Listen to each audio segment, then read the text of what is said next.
যে মানুষটা একদিন তোমার চোখের দিকে তাকিয়ে বলেছিল তুমি আমার সব কিছু, আজ সেই হয়তো তোমার কষ্টের সবচেয়ে বড় কারণ। একদিন যে তোমার মেসেজের অপেক্ষায় মিনিট গুনতো, প্রত্যেকটা মুহূর্ত গুনতো, আজ সে তোমার মেসেজ দেখেও রিপ্লাই দেয় না। এমন না যে তুমি ভালোবাসো না, বরং সমস্যা হচ্ছে তুমি এখনও আশা করো সে একদিন ফিরে আসবে, বুঝবে, অনুতপ্ত হবে। এই ভাবনা তোমার ভিতরে ছড়িয়ে গেছে। কিন্তু কঠিন সত্যিটা হলো বন্ধু, কেউ তোমাকে কষ্ট দিলে তুমি চুপ করে সহ্য করলে তাতে তার একটুও আফসোস হবে না। আফসোস হবে না। তুমি যদি চুপ করে সহ্যও করো তাতে তার একটুও আফসোস হবে না, বরং সে ভাববে তুমি এখনো দুর্বল, এখনো আমার অপেক্ষায় আছো। আর এইখানেই ভুল করো তুমি, এইখানেই ভেঙে পড়ে অনেক মানুষ। কারণ ভালোবাসা তো মানে ছিল না নিজেকে ভাঙা। ভালোবাসা মানে ছিল নিজের ভেতরটাকে মরিয়া তোলা নয়। তুমি কষ্ট পেয়েছো মানছি, কিন্তু এখন তোমার সময় নিজেকে এমনভাবে বদলানো যাতে একদিন সেই মানুষটা তোমার পেছনে পড়ে থাকে। আর সেটা হবে না নাটক দিয়ে, না কষ্ট দেখিয়ে, না কাউকে প্রমাণ দিয়ে, বরং একদম বাস্তব কাজের মাধ্যমে। আজ আমি তোমাকে সেই 5টা কাজের কথা বলবো। যদি তুমি সত্যিই মনের গভীর থেকে এগুলো মেনে চলো, তাহলে আমি গ্যারেন্টি দিচ্ছি যে মানুষটা তোমাকে কষ্ট দিয়েছিল সে একদিন তোমার নাম শুনে থমকে যাবে আর নিজের ভেতরে একটাই প্রশ্ন করবে, আমি ওকে কি হারিয়ে ফেললাম? আমি কি হারিয়ে ফেললাম এই প্রস্তুতি? তুমি কি প্রস্তুত? তাহলে তাহলে চলো শুরু করি আজকের পর্বের একেবারে 5টা স্পেশাল রুলস। প্রথম কাজ, চুপ করো কিন্তু থেমো না। কষ্ট পাওয়ার পর বেশিরভাগ মানুষ কি করে জানো? চুপ করে যায়। কিন্তু সেই চুপ করাটা ভুলভাবে করে। তারা চুপ করে থাকে কষ্টে, চুপ থাকে দুঃখে, চুপ থেকে কিন্তু নিজের নিজের ক্ষতি করে। কিন্তু তুমি আলাদা হবে। তোমার চুপ থাকা হবে নীরব প্রতিশোধ।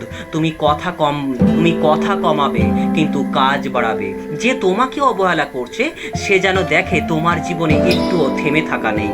মনোবিজ্ঞানের ভাষায় বলে, যে মানুষকে তুমি বেশি গুরুত্ব দাও সে তোমাকে কম মূল্য দিতে শুরু করে। তাই এখন থেকে তুমি তোমার নীরবতাকে অস্ত্র বানাও। চুপ করে থেকো কিন্তু প্রতিদিন একটু একটু করে নিজেকে গড়ে তোলো। তুমি হাসো, তুমি কাজ করো, তুমি এমন কিছু তৈরি করো যাতে সে একদিন তোমার জীবনে ফিরে আসার সাহস না পায়। তুমি এখন নিজের জীবনের স্ক্রিপ্টের হিরো। যে মানুষটা তোমাকে একদিন ছেড়ে গেছে সে যেন একদিন দেখে তুমি ছাড়াই তুমি কত বড় হয়ে উঠেছো, তাকে ছাড়াই তুমি কত বড় হয়ে উঠেছো। এই চুপ থাকা মানে দুর্বলতা নয়, এটা তোমার সবচেয়ে বড় শক্তি। দ্বিতীয় যে কাজটি করবে, নিজের জীবনের নিয়ন্ত্রণ ফিরিয়ে নাও। তুমি যেদিন কাউকে ভালোবাসলে সেদিন হয়তো তোমার জীবনের রিমোটটা তার হাতে দিয়ে দিলে। তুমি হাসো যখন সে খুশি, তুমি কাঁদো যখন সে রাগ করে, তুমি ভেঙে পড়ো যখন সে দূরে সরে যায়। আর এটা ভালোবাসা না, এটা আত্মসমর্পণ। আর ভালোবাসা যদি আত্মসমর্পণ হয় তাহলে তাতে সুখ আসে? বলো, তাতে সুখ আসে না, আসে কি কষ্ট। তুমি এখন থেকে নিজের জীবনের নিয়ন্ত্রণ নিজের হাতে নেবে। কে এলো কে গেল সেটা তেমন গুরুত্বপূর্ণ নয়, কে তোমার জীবনে থাকলো কে থাকলো না সেটাও তেমন গুরুত্বপূর্ণ নয়, কোনো অপরিহার্য বিষয় নয়। গুরুত্বপূর্ণ হলো তুমি কোথায় আছো, তোমার অবস্থানটা কোথায়। মনোবিজ্ঞানে বলে, যে মানুষ নিজের জীবনের উপর নিয়ন্ত্রণ হারায় সে সহজেই অন্যের হাতের পুতুল হয়ে যায়, অন্যের হাতে নিজের সুখ তুলে দেয়। আর এই ভুলটা করো না, আর একদম করো না।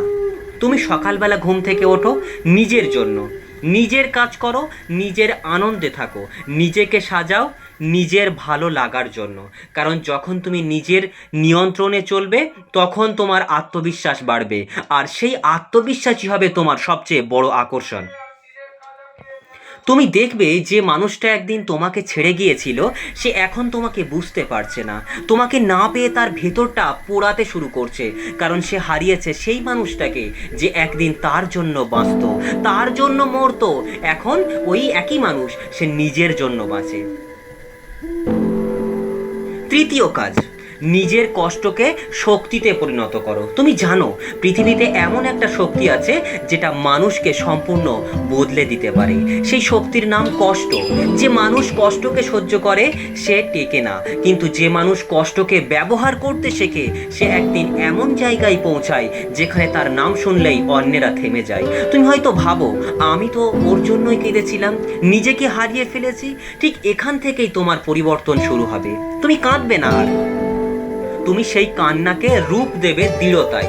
তুমি ভাঙবে না, বরং ভাঙনের ভেতর থেকেই নতুন নিজেকে গড়ে তুলবে। মনোবিজ্ঞানের ভাষায় বলে, emotion don'ts die, it's transforms. মানে তুমি কষ্ট পেলে সেটাকে দমন না করে বদলে দাও অন্য রূপে। তুমি নিজের ব্যথাকে এমন এক আগুনে রূপ দাও যা তোমাকে গড়বে, পোড়াবে না, যা তোমাকে গড়ে তুলবে কিন্তু পুড়িয়ে ফেলবে না। প্রাচীনকালের প্রেম ছিল ভিন্ন। 60-70 বছর আগে ভালোবাসা মানে ছিল অস্থিরতা নয়, ছিল অন্তরের গভীরতা। তখন মানুষ চিঠি লিখত, মাসের পর মাস অপেক্ষা করত, একটা না দেখা মুখের জন্য সারা জীবন কাটিয়ে দিত। কিন্তু এখন ভালোবাসা মানে দ্রুত মেসেজ, দ্রুত রাগ, দ্রুত ব্লক। আজকের প্রেমে ধৈর্য নেই, শুধু তাড়াহুড়ো আছে। তাই আজকের সময় যদি কেউ তোমাকে কষ্ট দেয়, তবে বুঝে নিও তোমার কষ্টটাই তোমাকে আলাদা করে তুলবে। কারণ এখনকার যুগে যে কষ্টকে শক্তিতে বদলাতে জানে, সেই টিকে থাকে এই পৃথিবীর চরম খাতায়। তুমি একদিন তাকিয়েই দেখবে যে মানুষটা তোমাকে একদিন ফেলে গিয়েছিল, সে এখন তোমার সাফল্যের সামনে মাথা নিচু করে দাঁড়িয়ে আছে। তুমি কিছু বলবে না, শুধু মুচকি হাসবে, কারণ প্রতিশোধ নয়, নিজের উন্নতিই হচ্ছে আসল জবাব। চতুর্থ কাজ, নিজের চেহারা, আচার, ব্যবহার সবকিছু নতুন করে করো। মানুষ কখনো বাহ্যিক রূপে নয়, আচরণে আকৃষ্ট হয়। তুমি হয়তো বলবে, আমাকে তো এমনিতেই পছন্দ করতো। হ্যাঁ, করতো, কিন্তু এখন তোমার পরিবর্তনই তাকে কাঁপিয়ে দেবে। তোমাকে পরিবর্তন হতে হবে, তার চোখে আলাদা হতে হবে। তুমি নিজের সাজ পোশাক, শরীর, ভাষা সবকিছু নতুন করে তৈরি করো, পাল্টে দাও। নিজেকে এমনভাবে করো যাতে আয়নায় তাকিয়ে নিজের কাছেও মনে হয়, আমি নতুন, আমি নতুন আমি। যখন কেউ তোমাকে কষ্ট দেয়, তুমি তখন মানসিকভাবে ক্লান্ত হয়ে পড়ো, নিজেকে অবহেলা করতে শুরু করো, যত্ন নেওয়া বন্ধ করো। আর এখানেই তুমি নিজের যুদ্ধে হেরে যাও। তুমি আজ থেকেই নিজের যত্ন নাও, নিজেকে সাজাও, হাঁটো, ব্যায়াম করো, ভালো পোশাক পরো, ভালোভাবে কথা বলো। তুমি যখন নিজেকে উন্নত করবে, তখন তোমার আত্মবিশ্বাস আকাশ ছোঁবে। তাই মনোবিজ্ঞান বলছে, psychological change fingers mental strength. অর্থাৎ তুমি যখন বাইরে থেকে বদলাও, ভেতরের শক্তিটাও আপনি ভাবে বাড়তে থাকে। তুমি দেখবে যে মানুষটা একদিন তোমাকে হালকা ভাবে দেখতো, সে এখন বুঝতে পারছে তুমি আর সেই আগের মানুষটা নও। তুমি এমন এক স্থিতিশীল মানুষ হয়ে গেছো, এমন এক আত্মবিশ্বাসী মানুষ, যাকে অবহেলা করার সাহস আর কারো নেই। পঞ্চম এবং শেষ কাজ, তাকে ভুলে যাও। তাকে ভুলে যাও। আমি জানি কষ্ট হবে, কিন্তু নিজের উন্নতিতে মন রাখো। সবচেয়ে কঠিন এটা, সবচেয়ে কঠিন পদক্ষেপ এই শেষ পদক্ষেপটা। কাউকে ভুলে যাওয়া মানে তাকে ঘৃণা করা নয়, তাকে মাফ করে দেওয়া, ক্ষমা করে নিজের মন থেকে নামিয়ে ফেলা। তুমি যতদিন তার নাম মনে রাখবে, তাকে হৃদয়ে ধরে রাখবে, সে তোমার মনে ততদিন রাজত্ব করবে। তুমি তার স্মৃতি থেকে মুক্ত হও।